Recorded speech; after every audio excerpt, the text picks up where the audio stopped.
Pandemonium at the Spanish Town courthouse today after attendants were forced to evacuate the building due to a bomb threat. But while the threat was bad, it highlights a glaring weakness in how emergencies at the building are handled. TVJ's Kalisha Williams has that story.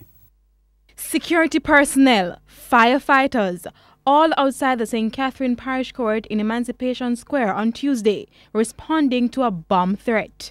Court was in session. At least 200 people were inside. We responded as quickly as possible.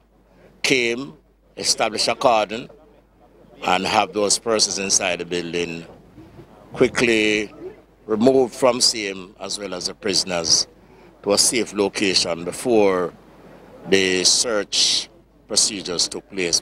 Dogs from the K9 division were brought in to help, but nothing was recovered. Even as the people were brought to safety, one man who declined to appear on camera said he was fearful because there were no emergency exits on the building. There was a line, unbelievable line, going round and round before we managed to get inside of the room. While we was in the room, names started to call and say we have to evacuate the building immediately because of a bomb scare. And there was no way to escape out of there if there was a bomb scare. I found myself difficult with a lady in a wheelchair was in the middle of the way, and it was terrible to get outside.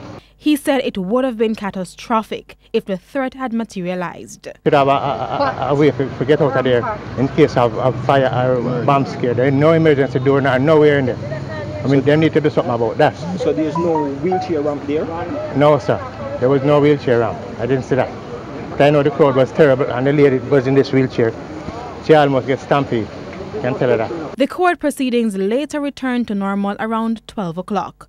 The Spanish Town incident is the fourth bomb threat at a courthouse in the country in a matter of weeks. Kalisha Williams, TVJ News.